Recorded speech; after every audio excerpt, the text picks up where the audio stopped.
नमस्कार दोस्तों, मैं अंकुर उपाध्याय स्वागत करता हूं आप सभी का एक बार फिर से अपनी नई वीडियो में।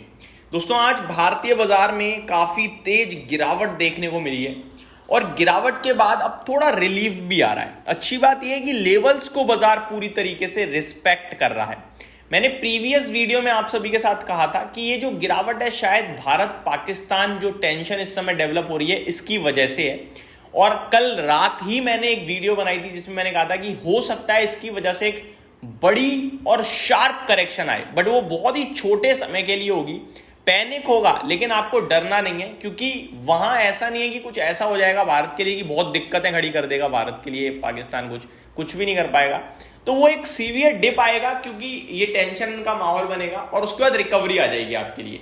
तो निवेशक डटे रहे, टिके रहे। मुझे ये नहीं पता था ये कल ही दिखने को मिलेगा हमें, और आज बाजार में मॉर्निंग की तेजी के बाद बड़ी तेज गिरावट आई।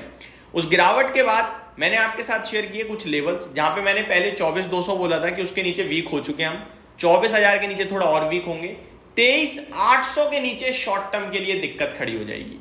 आज का लो अभी तक 1 बज रहा है 23,847 का, यानी 23,847 का, और वहां से एक रिकवरी आई है। अभी निफ्टी वापस 24,000 के ऊपर निकलता हुआ दिख रहा है। नीचे से करीब 150 पॉइंट्स की रिकवरी निफ्टी में दिख रही है। दोस्तों, निफ्टी में 150 पॉइंट्स की रिकवरी है, करीब आधा परसेंट की। और अगर बात करूं स्मॉल कैप इंडेक्स, तो ये 1% से ज्यादा रिकवर हो गया है, हालांकि अभी भी 2% नीचे है। मिड कैप इंडेक्स में भी 1% की रिकवरी आ गई है ऑलमोस्ट, और बैंक निफ्टी में भी करीब आधे % की रिकवरी आ गई है। मार्केट ब्रेथ जो थोड़ी देर पहले करीब 191 शेयर्स पॉजिटिव थे मात्र, अभी 230 शेयर्स पॉजिटिव हो गए हैं। तो धीरे धीरे कहीं ना कहीं रिकवरी दिख रही है बाजार में, बड़े अच्छे संकेत हैं। अब मैं आपके साथ इंपॉर्टेंट चीज शेयर करता हूं। अभी जो फॉल आ रहा है, बहुत सारे लोगों के दिमाग में अलग अलग सवाल आ रहे होंगे। कुछ लोग ये इंडिया पाक की वजह से हो रहा है ये भी सोच रहे होंगे। देखो, एक्चुअली में मेरे को लग रहा है ये केवल और केवल इंडिया पाक टेंशन की वजह से ही है, क्योंकि ग्लोबल फ्रंट पे कहीं कोई बाजार टस से मस नहीं हो रहा है, लाल निशान नहीं दिख रहा है। केवल भारत के बाजार क्यों नीचे आए? क्या हमारे लिए कुछ बड़ा नेगेटिव है? नहीं भाई साहब, हम तो सबसे स्ट्रांग हैं। तो फिर केवल हम ही क्यों नीचे? क्योंकि हमारे लिए ये पर्टिकुलर दिक्कत खड़ी हुई 2 दिन पहले, और उस पे आज रिएक्शन आ रहा है, क्योंकि कल तक एक्सपायरी थी। ठीक है जी, बस इससे ज्यादा कुछ भी नहीं। लेकिन अगर आप इस दिक्कत को देखो तो ये हमारे लिए दिक्कत उतनी बड़ी है ही नहीं। समझ रहे हो बात को? ये हमारे लिए उतनी बड़ी दिक्कत है ही नहीं। बट डेफिनेटली जब आपस में टकरार होती है, कि चाहे किसी के बीच में भी हो, तो चोट तो दोनों तरफ हल्की पहुंच जाती है। मजबूत के पास चोट जो है वो थोड़ी बहुत चोट के मजबूत पक्ष को भी लगती है, और बड़ी चोट जो है कमजोर पक्ष को लगती है, हम सभी को पता है। तो थोड़ी बहुत चोट हमें लग रही है, इससे ज्यादा कुछ भी नहीं है। निवेशक बैठे रहें, ज्यादा सोच विचार करें ना। इससे पहले वाली वीडियो में भी मैंने यही बोला था। अब आता हूं दूसरी चीज पे। कुछ लोग ये सोच रहे होंगे यार रिसेंटली बहुत अच्छा पैसा बन गया है, अब थोड़ा पोजीशन को हल्की कर लेते हैं, प्रॉफिट बुक कर लेते हैं, पैसा हाथ में रख लेते हैं। तो देखो, पैसा अगर हाथ में रखने का मन कर रहा है आपका तो एक अलग बात है। लेकिन अगर आप सोच रहे हो कि गिरेगा वापस लगा दूंगा, तो गिरेगा नहीं गिरेगा ये कहना बड़ा मुश्किल है भाई साहब। इसके लिए आप एक ही चीज कर सकते हो कि 23,800 के नीचे निकले तो आप पोजीशन हल्की कीजिएगा, अदरवाइज आप बैठे रहिएगा। बस सिंपल इतना ही बोलूंगा, क्योंकि बेच कर जाना मतलब नहीं बनता। इस समय ग्लोबल लेवल पे जो कुछ हो रहा है उसमें आप सबसे स्ट्रांग हो इंडिया के हिसाब से देखा जाए तो।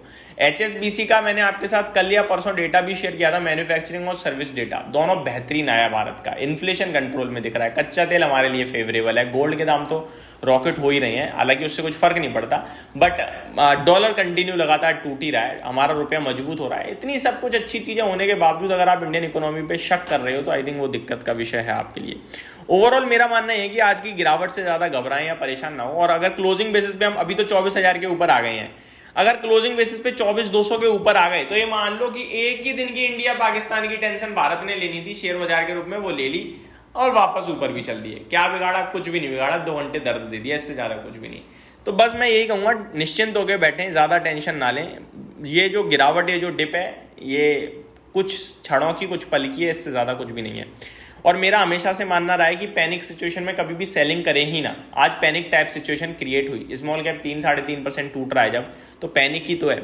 स्टॉक स्पेसिफिक जो सबसे ज्यादा खराब दिख रहा था आईटी सेक्टर, बस एकमात्र वही हरे निशान में, बाकी सब लाल में भाई साहब। मार्केट ब्रेथ हालांकि धीरे धीरे थोड़ी सी सुधरते हुए दिख रही है। आज टॉप गेनर एसबीआई लाइफ है दोस्तों, जिसमें इसके नंबर्स आए थे और शेयर मॉर्निंग में 8-9% तक ऊपर कूद गया, तो ये कमाल कर रहा है। नवीन फ्लोराइन कमाल कर रहा है। Emphasis, Nuvama wealth management, persistent system, इनमें तेजी आ रही है। तो गिरावट दिख रही है Motilal Oswal, Garden Reach Shipbuilders, Cyient, R Power, SBI Cards. दोस्तों क्वालिटी स्टॉक्स को छोड़ना नहीं है और खराब क्वालिटी को पकड़ना नहीं है। ये मत देखना कि ये शेयर इतना गिर गया है, ले लेना चाहिए। अगर क्वालिटी नहीं है मत लो। अगर कोई चीज़ 50% गिर गई है, वो 50% और गिर जाएगी, समझ रहे हो। 50% और गिरने पे वो जीरो नहीं होगी, 75% टोटल डाउन होगी। 100 रुपये की चीज़ जब 50 रुपये आ जाती है तो 50% डाउन है, और जब 50 से 25 आ जाती है तो अगेन 50% डाउन हो जाती है। तो शेयर बाजार का गणित थोड़ा सा उल्टा होता है, इसमें सिंपल कैलकुलेशन नहीं चलती है, ठीक है। तो वो थोड़ा सा ध्यान दे के करना। तो खराब चीज़ और टूट जाएगी, लेकिन अच्छी चीज़ अगर नीचे तो ऊपर आ जाएगी, बस इतना समझ लो आप। तो क्वालिटी पे फोकस करो और गिरावट में मौके तलाशते रहो अगर पैसा है तो, और डिसिप्लिन के तहत इस बाजार की करेक्शन में लंबी अवधि के हिसाब से निवेश के मौके ढूंढते रहो। बहुत बड़ा बाजार है, हमेशा कुछ ना कुछ लाइफ हाई पे होता है, उसे पकड़ पाना मुश्किल है, लेकिन उस कैटेगरी को समझना और पकड़ पाना उतना मुश्किल नहीं है। आराम से रिसर्च करके ध्यान देते रहो। यही समाप्त करता हूँ इस वीडियो को। Thank you so much for watching this video. Have a great day guys.